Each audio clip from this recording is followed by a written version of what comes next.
Hey everyone, welcome back to another episode of the Stage Debate Podcast with Koseg Isaac. I'm your host, Isaac Weinberger. We have some fabulous guests on today. Ashok Patel from Jamsan, Chico Patel from Wealth, and Ravi Patel from SINA Hospitality. All guys that have made a tremendous impact in the hospitality arena. And definitely tune in because this is going to be very exciting. Thank you so much to our corporate sponsor, we cannot do this without you. Michael Stern of Line Star Tax and LSD Consultants.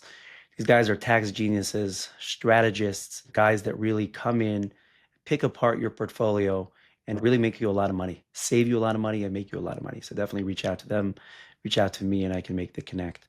Thank you so much to Himesh Charam of Amri Tech Distribution, providing LG TVs to hotels. They've worked with some of the largest hotel owners in the space. Just a great guy, great group of folks. They really come through on a high level.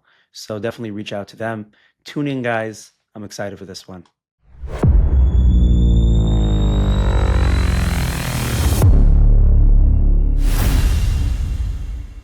Hey, everybody. Welcome back to another episode of the Stage Debate Podcast with Isaac Weinberger. I'm Isaac Weinberger. I'm a cost segregation guy. And thank God over the past couple of years, I've had tremendous opportunity to make valuable and tremendous relationships in the hotel space. A truly fabulous and just astounding asset class. Definitely a whole different type of asset class. And like Jan Desai Petrie always says, that the thumb is hotels. You know what I mean? The other four fingers look alike with multifamily retail, but hotels are the thumb. It's a totally different animal. So we have today three big guys in the space. We have Ravi Patel from SINA Hospitality, Ashok Patel from Jamsan, and Chico from Wealth. I've interacted with you guys some more than others, and I appreciate you guys making time today to come on, sharing your knowledge, experience, mentorship, journey with the crowd and the audience. And this is going to be a fun one. So Ravi, let's start with you. SINA Hospitality has been doing tremendous things. Tell us a little bit, just a minute or two about yourself, about SINA Hospitality. Yeah, so we're a family-owned company. We started in 97. I'm a third-generation hotelier, so did not have a background in hospitality like many folks probably will tell you. A background in IT. Just got in the hotel space 12 years ago full-time and built one hotel and it worked and we just kept going. So now our portfolio is slowly approaching 40 hotels. 40 hotels, Ravi, is nothing to sneeze at. One of the things I love in the hotel space, you have so many humble guys, and nothing to sneeze at, and you're doing a bunch of stuff. What are you doing right now? I got a Spring Hill Suites under construction in Richmond. I have a Town Place Suites and a Residence Inn going up in Louisville, and a Home 2 Suites in St. Louis. Beautiful. Ashok, thank you so much for coming on. I kind of discovered you. And then what happened was, after I discovered you, Ryan Amin is a very dear friend and client of mine. And I know that he's in your area. So I was asking him about you. And he's like, yeah, Ashok is a savage. These guys don't stop. So tell us a little bit about yourself, how you guys got started, and what you're working on right now. Hey, thank you for having us. I'm a second generation hotelier. So my uncles and my father, they started in the early 90s in the business. The journey has been exciting, wild, and fruitful and rewarding, right? So there's a lot of ups and downs, but knock on wood, I mean, I think we're always excited to keep on going. We come from independent hotels to, I mean, not hotels, motels, to brands like Hilton, Marriott, Hyatt, obviously. Yeah, I mean, it'd be really exciting, right? This is certainly sort of a chapter of a storybook, right? For all of us, I'm sure, that are involved in the business. So currently, we are working on many things. We've got a couple of acquisitions in the process. We got a couple of things we're selling, a couple of things we're planning on building. One under construction at the Logan Airport. So yeah, I mean, we have a bunch of stuff in the hopper. I love that. Beautiful. Thank you, Ashok. Chico, I've always respected you. You're a big LinkedIn guy. You're by every show. I don't know who's on a plane more often, you or Donald Trump. You know what I mean? You're all over the place, and Wealth Hospitality has done so much. And you constantly have dozens of properties under development. And I remember I visited Devon in Detroit, and I've seen you by shows. Tell us a little bit about yourself, your family, and about Wealth Hospitality. Yes, thank you, Isaac, and for having me. So I'm basically second generation, developer. Our parents migrated from England back in '84 to Florida, and they landed here in Mississippi in '85 and kind of grew up in a small hotel, typical, Indian family history, kind of no employees, worked our way up. And from there, well, my parents gave me an opportunity when I graduated from high school to venture out. And, we just couldn't get brands or, we didn't have a track record or resume of any properties. So from there, I decided let's work our way up the food chain. And we've been very successful in the South. I'm very excited that Hilton has appointed me to the Owners Association, Owners Advisory Board this year. And we're spanning from the Panhandle to Florida and more focused in the Northwest, and now have ventured out in the Midwest outside of Phoenix as well. Wow, beautiful.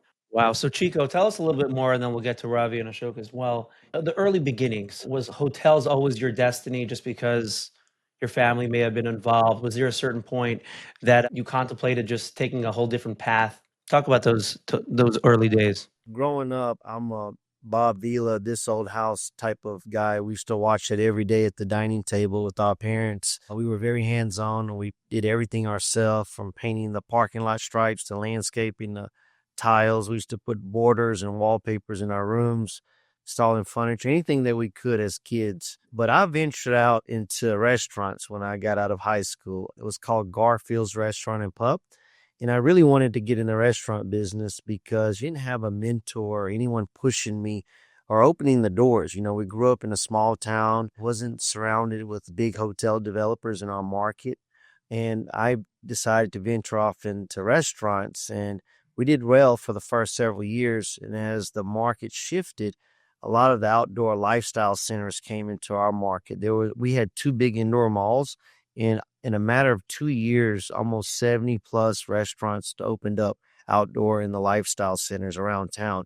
And it was just a matter like a light switch. On the Border, Macaroni Grill, Logan's, all of them went bankrupt. And I'm in deep water here. I've got a 20-year mortgage. So me and my wife were newlyweds, and we struggled. I mean, I was cleaning dishes with my partner, cooking. He cooked the meat, and I was kind of on the vegetarian side with the salads and quesadillas. And I was cleaning dishes, and my wife was weighing tables, and it was a struggle. So, it just clicked into me that there's more opportunities in hotel space, and just kind of kept on grinding until I finally got awarded a Comfort Inn flag. And from there, my career started. Wow. It's funny. People look at successful people all the time and they're like, hey, everything has always been good. They don't see it behind closed doors, the early beginnings, and not even early beginnings. Most recently, COVID. Obviously, there's so many people out there that suffered. Nobody knew how long it was going to last. Hotels were at 0% occupancy, right? So, Ashok, maybe talk about that a little bit, some struggles that you've had in your business. But on top of that, I do want to address one other thing. Somebody sent me a video a few weeks ago because he knows I'm very heavily involved in the hotel space, of the Patel background and about how you guys moved into motels and the entire family lived in there. And because you guys did all the maintenance and the kids and the 10, 11-year-olds were doing that, you guys were able to cut costs and charge 20% lower for a nightly rate. And you were able to knock out the competition. And boom, as the other kids got older, the uncle started off the nephew, and it just snowballed. And 50 years later, I would say maybe 70% of at least limited service hotels, select service hotels, are owned by the Patel or the greater Indian community. So maybe talk a little bit about that, but also some hardships that you guys have gone through. Hey, thank you. Just like my brother Chico's story there, we have a very similar story as well, right? So I grew up at a motel that is, in Flint, Michigan. Really? I'm from Detroit. So I did drink that Kool-Aid coming out of the Flint water lines, It was good. I think all of us have spent a greater part of our life growing up at businesses that were either owned by our parents or by our family members in the food chain. And we've learned this business at the dinner table. We've learned this business through working it. We've learned this business through being there. I've done my fair share of renovations and plumbing work and drywall and tiling, and you name it, right? So certainly I think that experience is invaluable, right? You can't replace that with any college degree, I don't think. I think that's invaluable, and that goes to the success, right?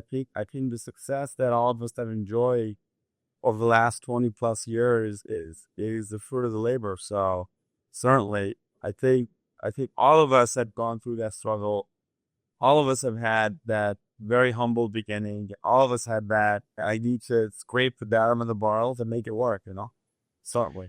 Absolutely.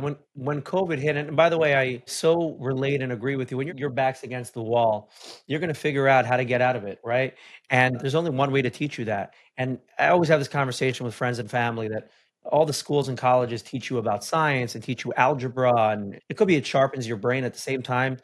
If I was opening up a college or a school, I would teach people the grit. I would teach people real trades, right? 100% agreed. If you can give somebody some life lessons, it'll be grit, it'll be passion, it'll be relentless commitment. I think those things nobody will teach you, right? They can spend $100,000 on a college degree, but guess what? That is not being taught 100%. Exactly, exactly. And talk a little bit about COVID for a second. We haven't really approached it too much on this podcast. What happened? COVID hits, hotels are probably hit the hardest. You know what I mean? Multifamily, people need to live somewhere. What goes through your mind? Man, I tell you, COVID seemed like I was in India actually. I came back January of 2020, beginning of the year. I came back around 19th or 20th of the month. We had like 4 pipeline deals in the pipeline, various PMS stages, refinancing, selling, buying.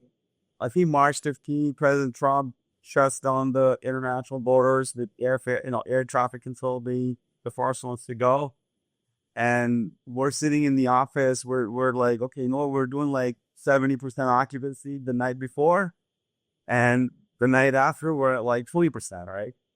So like I think that was a wake-up call that we didn't really know what to do. We didn't really expect this to happen. This was not really any contingency plan. You could not have built a contingency plan to deal with what happened in March, that week of the 15th, right? Obviously. We lost tremendous amounts of money, like tremendous amounts of money, between payroll, between mortgages, between everything else that had to keep going. And there was a period of time, probably 30, 40 days, that just did not know whether we were going to survive or not. I mean, it was a different experience altogether. Very, very dangerous to the sort of the edge of the cliff kind of thing, so. 100%. And as a hotel owner, I can't imagine what that feels like every night, because you never know when it's going to end. And Robbie, that really leads me into you. Some hardships you guys have gone through, and obviously what doesn't kill us makes us stronger, and that's needed. But in terms of COVID, did you ever think it was going to end? And let's say today in 2025, were you nervous that in 2 months from now, boom, out of nowhere, it could happen again and everything goes down the drain? And is there, by the way, and I'll just end off. Now that we've had a COVID in 2020, is there any better way to prepare yourself, or there's really nothing to do? Vacancy's vacancy. When we got the call early on for COVID, we really thought that it was a regional thing, that it wasn't going to come up to like our area, because it was more so like down in Texas and into the South. And so when we get on the phone call, we're like, okay, we're going to have a bad month. A bad month turns into 2 months. And then, so what happened with our portfolio is we went down 50% in revenue, and we had to apply for PPP, EIDL, and we just used it for payroll and utilities. We kept all the hotels open. And so it was tough. But coming out of COVID, doing that has been better for us, because we've been able to attract more talent as we continue to grow our company. And people look at that and they're like, okay, these guys were a little different. We didn't put money in our pocket that year or the year after. You still hear people talk about, like just the other day, I talked to somebody, he goes, I have COVID. And it's so strange, because it's 5 years later and I'm like, people still get COVID, right? But I don't think the market has really recovered, at least not on the development side, because institutions are still hesitant to lend money. Wow, that's an interesting point. That is interesting. I never thought of it that way. You're telling me, for all you guys, especially Chico, you're a big developer, and Ravi as well. Ashok, you're not as much of a developer. You buy existing assets, correct? We built probably 12 to 15 hotels in the last 10 years. I mean, we're not as heavily developing as my brother Chico and Ravi probably, but yeah, I think the marketplace where we are in terms of our trade area is a very difficult place to develop anyways. The entitlement time and loan costs, interest, it's a multiple year endeavor usually. And hotels are usually the number 3 or the number 4 highest and best use. So the land opportunities are far and few between. So I think naturally, given those constraints, I mean, we do enough, but probably not to the level of a big guy, right? Right. No, understood. So Ravi, continue about that. That's actually an interesting point. You're saying so banks are more hesitant to lend on that. Because they've seen what's happened to a lot of the large operators, right? And large developers. You can have a company that's sustained through COVID, and financial institutions are like, that's great, but our credit people don't agree with that. Our credit people think that something else is going to happen in the future, or we want to not be as leveraged in hospitality. And unless you're willing to put 40% down in some instances, it's tough to get a loan in this environment. And when you think about the cost of inflation from 2020 until today, something that cost $12 million to build in 2020 is now slowly approaching 15, 17, sometimes 20 million, depending on what market you're in. Unless something changes in the future, this is going to be the struggle that we're having for a long time, because it's been 5 years and it hasn't got better. I don't see it vastly improving as we go further along. Very interesting. Very, very interesting. I learned new things. So Chico, take us a little bit on a deep dive. You're super, super heavy on development, right? So a few questions. Number one, why are you super heavy on development? Why don't you believe in the existing asset part? Now, it's really not a fair question. I had the opportunity to meet Al Patel from Baywood a few months ago, and he told me, I didn't know this, he told me that hotels are trading at 9 caps. And I couldn't believe that, because who's buying something at a 9 cap, right? So the point is that existing assets, and Ashok, I would love to hear from you as well after Chico's done, because you guys do buy existing assets, how you guys make the deals pencil, and what your way of doing things are. But Chico, you're heavy on development. Ravi as well, but Chico, I feel like you might have a dozen projects under development, maybe more. Is that correct? We've got a handful of projects that are in pipeline. So, we did acquire about 7 or 8 projects here probably over the last 5 years. I wouldn't say that, I'm the biggest fan of, buying existing assets. I prefer the ground up, taking 2 or 3 years of entitlements, getting it teed up. You cannot beat new versus old. Anytime you're going into a market where there's dated inventory and you put a brand new product, you got a 20-year license and a run. So I look at it as a 20 plus 10-year window. So I'm okay taking several years of getting entitlements, getting loans, and that going through that process. One thing that benefits us is that we're our general contractors. So we have a lot of our subs that work for us. So I get to see about a 15 to 20% savings right off the bat by self-performing. So we try to pass that on to our partners and our investors. That's interesting. And would you say that most hotel developers really do have their own construction crew, or they're outsourcing that? Very few they might have their renovation crew, but to honestly say that there's a lot of hotel developers that are building 10, 15 hotels from the ground up, that's kind of unheard of. And obviously, we're not in these super high barrier to market entries like Ravi and Ashok are. We're in the South. We've started a few projects in Florida along the Panhandle, but I see our future shifting to the Northwest. There's not a lot of our people in the Northwest developing, and there's a lot of older product that's 2-3 stories old that's still running 90% occupancy, and these brands are really knocking at our doors to develop. So I kind of ventured off about 5 or 6 years ago into the Northwest, and I was just mind blown by what I was seeing, that you can get $200-$300 rates off a 3-story hotel and consistently. So I decided to veer off and venture out to the Northwest. Very cool. And to Ravi's point regarding banks lending, basically post-COVID being a little bit more skeptical, have you seen that? How have you navigated that? Oh, absolutely. I mean, I still remember the days we used to get I would say 90% of our portfolio was at 20% down equity on ground up construction. And our banks were sub 4 or 5% rates, but those days are gone. So everything that we underwrite now, it's at 30%. But I've been very fortunate. I've been still getting 20, 25% down payment loans from community lenders. We don't have an institutional lender. Recently, a couple of the bigger boys have come out and said, hey, we'll give you money. But that capital starts at 9, 10, 11%. And that I'm not willing to pay 10, 11% for debt on ground up construction. Got it. Got it. Understood. Understood. And To echo to Chico's point, lending has tightened up, obviously. I mean, we've done some ground up construction, and I think banks are looking at minimum 30% equity nowadays, even on an acquisition and a renovation. You know, say you've got a $15, $20 million acquisition deal and you got a $5 million PIP coming up in that property. Lenders are looking at, you know, somewhere between 30 to 35% equity in those deals as well. One of the challenges we've had, and I'm sure you guys are running into it as well, is there's a finite number of hospitality vendors in any local marketplace, and they have buckets of money available for hospitality. So we're constantly running into that scenario where the bank is like, hey, listen, our hospitality concentration is full, right? Like our bucket is full. We don't have space in that particular segment. And that is a constant challenge, especially when you have a company that owns 70, 80 hotels and that is 100% banked with local community banks and 0% banked with CMBS and other debt mechanisms, right? So we certainly have a fair amount of challenge to manage that. Yeah, it's not going to get easier. Now, I've spoken to several banks. Now I'm the one that's dealing with the financial side.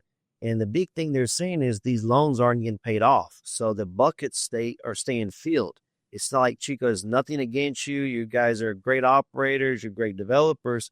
But it's tough to get $15, $20 million loans when these community banks don't have enough space. So we're looking, hopefully once they turn down, we can go to Life Co. Non-recourse rates, you could get them 4 or 5% back in the days. Well, now you don't even hear of anyone doing non-recourse at the moment. So, we have to look at Life Co's other alternative financing options to refinance, open the buckets back up with the lenders that have faith in us. Something that I would typically not do is we never believed in refinancing, but now we have to strategize and say, hey, if I want a $10, $15 million line, I'm going to have to take this loan off their books for my ground up project. So you're kind of playing musical chairs, that things we weren't doing 5, 10 years ago. Yeah, 100% agree. I'm the same here. We've been strategizing to do the exact same thing, right? We're trying to figure out how do we offload some debt from local banks to some national lenders that are in the space. I mean, the challenge, Chico, I think we see in the industry is people have had such a bad experience with CMBS debt. You're almost like, this is like a poison pill, right? So like you wouldn't want to take it, but you almost don't have a choice. You know what I mean? I've never done a CMBS deal. I mean, I think we'll always stay away from it, but there may come a time when you don't have a choice, right? You got to figure out something else that's other than community banks. Yeah, there's nothing better than a community bank. Those clauses and those fine prints, the debt service ratio coverage and CMBS, they're looking for you to default and try to force your hand. So there's all kind of lock boxes, certain types of insurances, all kind of coverages you're required to have, buckets for reserves. I mean, like, you're not going to make any money by the time you service all those buckets just for reserves. wow. Interesting. Ravi, in terms of financing, what's your path? Trying to reach out to local banks, but also talking to the big guys. It's a function of growth. You get to a certain size and you have to go talk to the big guys and see what they can do for you. So hopefully we get the terms we need. I find it very interesting, and maybe you guys could shed some light on this. So, at least in the Jewish world, we buy a lot of multifamily, and syndication is a very, very, that's what everybody does. They syndicate, right? They take not just friends and family money, they'll really like set up the cap stack. They got senior debt and sometimes even preferred equity. And then they got the limited partners. I feel, at least, and it could be it's not true. Could be Chico, you do syndicate, and Ashok and Ravi. But a lot of the hoteliers that I've dealt with, they take some friends and family money, but everything's internal, right? Somehow they go to India, come back with a suitcase of cash and buy 7 hotels. If you do Not quite. If you do syndicate, obviously that 30% that you got to put down, or the 25%, that is a little easier, right? Because it's not coming from your own pocket. So just maybe one of you guys could shed some light on, is there a reason why you guys don't like to syndicate? You just take friends and family and try to come up with the money yourself. I don't know, pull some money from a different property and then do it again. Because, yeah, go for it. It's the cost of capital, right? If you go and get a mezz loan or private equity or bridge or whatever, those rates, to Chico's earlier point, they're very expensive. And so when you start looking at the total piece of the pie for a hotel, it doesn't matter if it's full, select, extended stay, you don't have enough margins to really make anything. If you're a big company and you can absorb that, that's one thing. But I think if you're like looking at our companies like are represented here, we want cash on cash return generally. Because if we're going to go and syndicate, at least for me, then I'm managing the hotel because that's the only way I'm going to make money. It's not so much on the ownership side because I paid through the nose to get whatever that cost of money is. Makes sense. Makes sense. Yeah, I think syndication, the word syndication and crowdfunding, I feel like we invented that back in the 80s. We just didn't call it that. It was called family and friends money, right? That's all. Exactly. We do work with family and friends and always have. We're not syndicating at a platform level where we're saying, hey, listen, we've got a project of $20 million. We're seeking $5 million equity. Anybody who I don't even know can come in. Like, that's never going to happen. We will call friends and family and people that we know and say, hey, listen, we've got a couple of deals we're working on. You got any cash you want to part? Like, that's a different conversation because you know that. I think to a level where, like, you want to do a mezz debt, Brother Chico is right. It's expensive. It is not sustainable. You can't pay somebody a 12% pref, and it just doesn't work. The math doesn't add, right? To mention these terms that I've seen, 2 points in, 2 points out, the closing costs several $100,000. I'm like, wow. So I realized that maybe our goal was to develop a lot more. Maybe this is not the time to be Superman. Think of what we have. You have to be in the markets where you can absorb this 20-30% cost. The prime being at where it's at, it's going to take 2 more years from what I'm seeing to come down. So we're just privileged that we have construction knowledge and we're hands-on trying to save wherever we can. But, I'm not building in these urban markets where some of the numbers just don't make sense. I think saving money as a general contractor, Chico, you're absolutely right. I think that's one of the saving grace in terms of computer able to be developed, right? So I think if we had to hire a general contractor from the outside, it'd be paying them 20% profit, which just doesn't work. I mean, we do some of the same thing at Chico that we do develop in-house, and we have in-house teams that are managing the process, and we are our own GC as well, right? So I think that's one way to cut the fat and still make things work. Obviously, procurement on the FF&E side is a big thing, right? So we'll also do it now ourselves. Now we're taking all these vendors that typically would charge you a 20-25% upcharge on anything they're supplying to you. We're trying to figure out how to buy direct, That's the only way to cut the fat, right? There's no other way to save money other than get your hands dirty in the process and get it done yourself.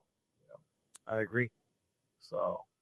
Wow. Ravi, for the basic onlooker, he passes by, he sees a Hilton Garden Inn, he sees a Hampton, he sees a Home 2 Suites, right? He sees a Homewood Suites. And then you have the Marriott brands, and you have Wyndham, and you have another 400 different brands, right? Correct me if I'm wrong, but the main 2 brands are Hilton and Marriott, correct? Correct. How do you guys pick brands, right? So for the consumer, it doesn't really make a difference to me if I'm staying in a Hampton, I'm just passing by, or I'm staying in a Marriott brand. Hampton and Home 2 Suites, you always... No, but that's a secret sauce question. You should be asking that. Just I want to get down and dirty and really learn, especially for our audience, because we have a lot of non-hotel listeners. So, and I know, Chico, you're on the Hilton side of things, but how does somebody pick somebody who's getting involved in the hotel space, right? Even if his dad, his uncle, they're big Hilton guys. How do you pick your Marriott and Hiltons? And do you ever have guys that are a mix of the two, right? Or it's just you're loyal to your brand and that's it. And if you're going to get in trouble, we'll have to edit it. So the way it works is that you roll up on an exit, right? We'll just take like a suburban exit. You've got to do the research and figure out, first off, who owns what before you make a phone call. Because you may have an owner that has all of the Marriott and the Hilton on the exit. You may have one guy that's strictly Marriott, strictly Hilton. But the point is, you've got to figure out what brand is available. And you're going to make a call to the franchise guy. But the franchise guy, doesn't matter who you call, they are going So most likely show preference to the developer that's in the market as long as they're performing. If they're not performing, then there's probably a case to say, hey, we can allow you to come in. That's really the root of it. And then you've got all these territorial restrictions. So I'm the president of the Fairfield FAC. So if you have a Fairfield on one exit and you want to go 4 miles down and build another one, 9 out of 10 times the answer is going to be no. Now, if you want to build a different brand, sure, but it's based on brand availability. So that's why more brands are created. More brands are created to keep the revenue like in that particular family, but also give opportunities for other people to get in that maybe couldn't get in before because there was no option for them. Being a developer in franchising is super hard, especially nowadays because there's so much stuff out there. But, I think any one of us on this call could tell you we probably own 50% of both in our portfolio. It's not one versus the other. It's what's available. Because when you think about the reservation system and the driving factor for somebody to book, they're loyal to whatever program they're on. So it doesn't really matter as long as you have a strong reservation system. It doesn't matter what brand you build. It all comes down to availability of where you want to be. Understood. So you're making two good points. The point that's talking to me a lot is that you want to get into a certain market, but all the Hilton stuff is already taken. So you're kind of forced, hey, I'm going to go ahead and do some Marriott stuff or vice versa. And I get it. But what's funny is that I've talked to hotel owners in the past and I said, I'm coming off a highway at night and I get off and there's a Comfort Inn, there's a Hampton Inn, there's a Candlewood Suites, all right next door to each other. I said, why am I picking one over the other? I picked Hampton this time just because like the last time I stayed in Hampton, everything was fine. So I was like, okay, Hampton's great. So somebody tells me, because if you're a Hilton member, you're going to get points. I'm not a Hilton member. I'm not a Marriott member. Maybe I should become one, right? So it doesn't really make too much of a difference. And I would say 75% of the consumers out there, could be I'm wrong, are not any sort of member to one specific brand. Is that correct? And even if I am a Hilton member, maybe I'm a Marriott member as well. How does that work? They are. So usually your corporate guys are going to be members of both, and they're going to pick one over the other. But usually your consumer is loyal to one brand because they want to get those points and then trade in those points for free nights or vacations or whatever the, airline miles. Doesn't matter what it is. But usually somebody's picking one. So the classic interstate guy, the guy that's getting off of exit 67 on the 95, and he stops by because he's got to go to sleep. It's late at night. He's going to be signed up to either Hilton or Marriott, or like me, he's not signed up to anything. The average guy is signed up to something. I think there is. I think there's definitely loyalty from consumers based on one or the other or both brands, depending on the products available. We know so many people they'll only stay at Hampton Inns, for example. Why? Because the distribution of that brand is so large and it's a very consistent product from hotel to hotel, and people like it. They're like, listen, I don't want to take any risk in where I'm staying, right? So they're just going to go to a product they know best. Just like that, I think there are people that are loyal to Residence Inn. There are people that are loyal to Home 2, right? So I think if I'm traveling and I'm not on vacation, like a resort or something, I'll just say, listen, I would like to stay at a Home 2 because I get a lot more room for kind of the same price, right? So I'm that kind of thing, right? So I think people will pick brands where to stay based on a certain past experience, a certain level of connection to that particular brand. And yes, there's always going to be those, maybe out of 100, that you take 5% of the public and say, hey, you know what? Just pull up wherever the first hotel is on the exit. It doesn't matter, right?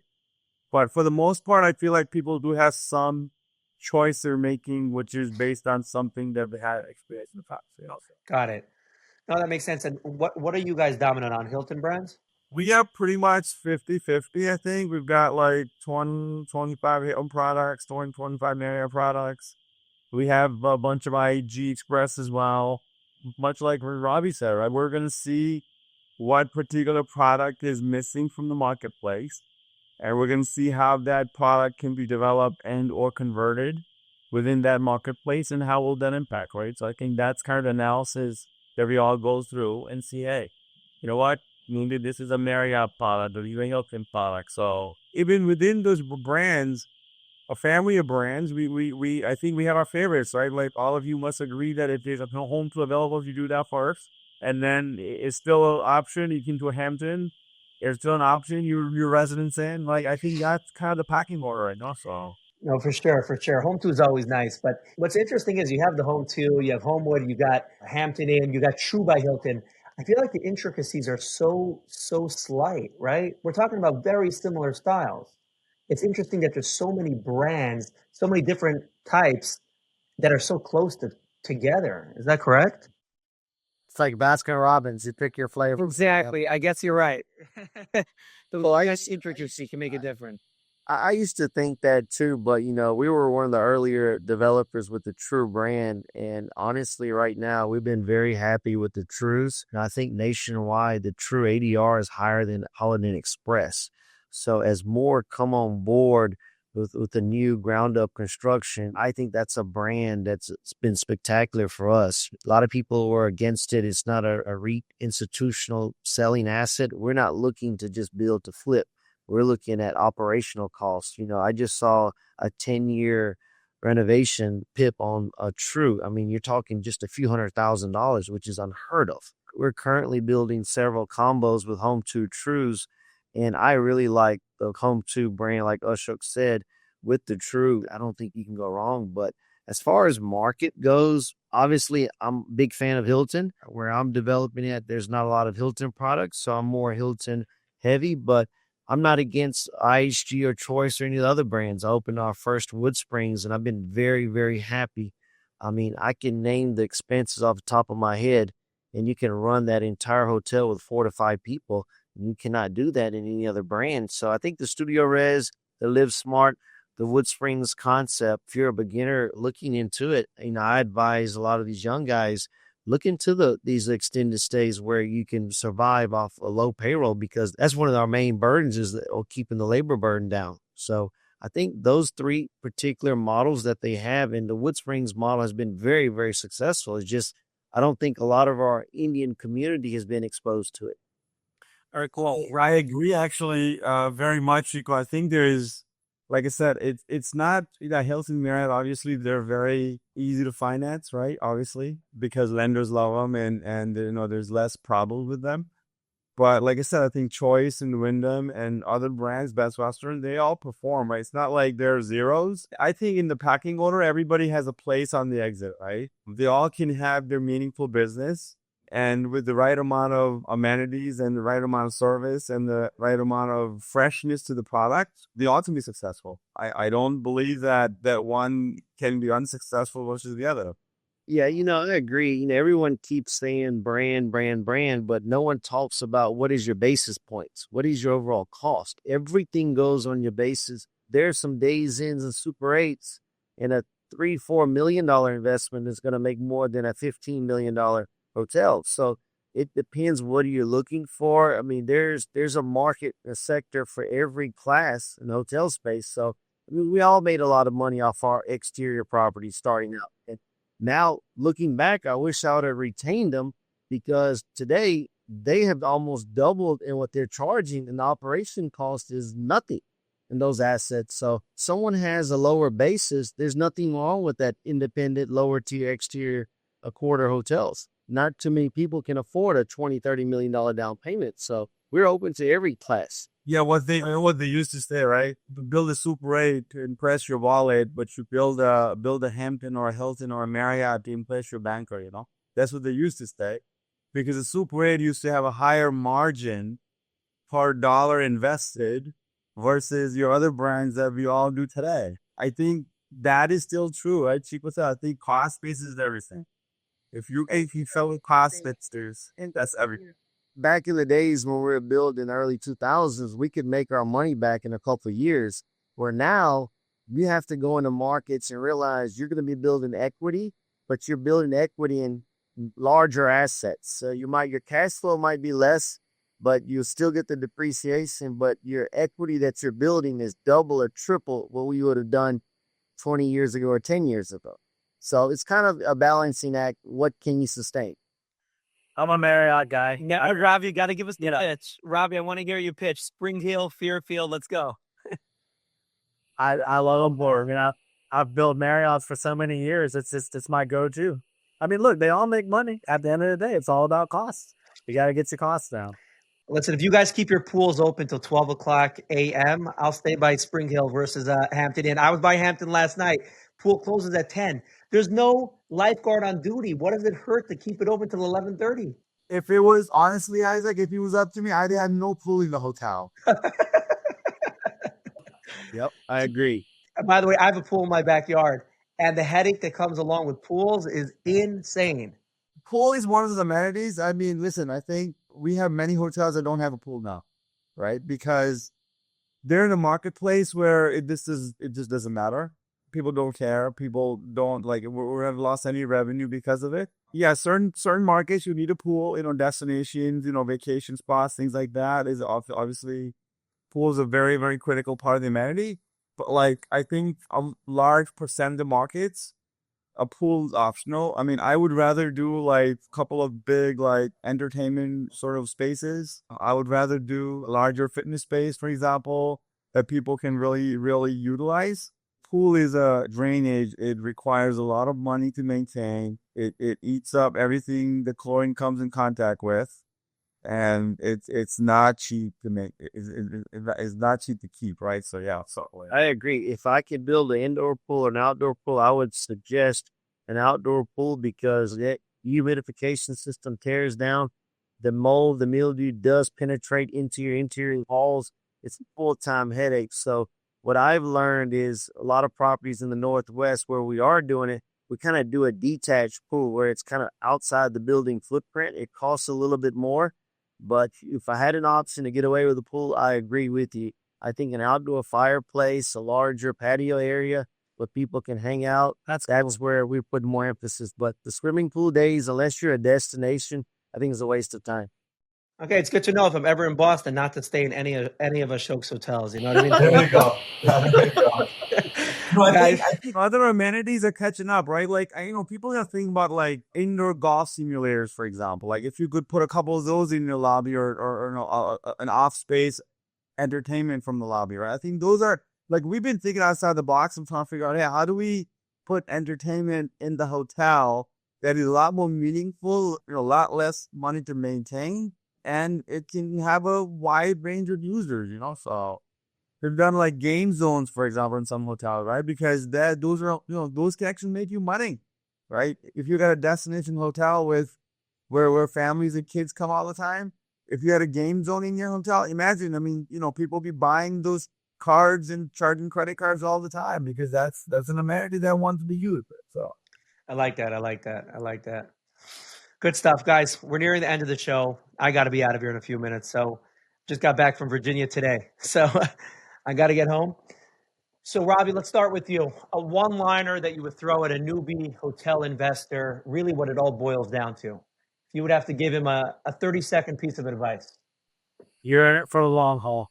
There's no quick money in this business. You are in it for the long haul. You got to work hard. You're not going to make your money in a year. Nope. So many people these days, the younger generation, including myself, it's like, we got to make money fast. No, keep your head down. Right. Keep your head down, do the work, grind. If you grind it out, you'll end up somewhere better on the other side at some point. That's what happened to me. I like that. Chico, if you're going to give a 30-second piece of advice, a one-liner to a newbie investor, a nephew, a son, a brother, fill us in. One thing that my parents allowed me to do was to travel and discover other markets. I think a lot of our young generation, it's you find something in your backyard within an hour or 2 hour maximum. But America is massive. We're in the right industry. You got to be willing to travel and go find the market. Stop trying to think that you're going to build something in your backyard, having the macho man mentality. If you can go out there and chase the market versus your backyard, there's a lot of opportunity still left in this country. Absolutely. Wow. Good stuff. I think what you're saying is that if you're willing to work hard, that's really what it is. Like in my backyard, okay, it's easy. Like you're on a plane every single day and you're flying out to this site, to that site, and you're willing to really put the work in. The money's there to be made.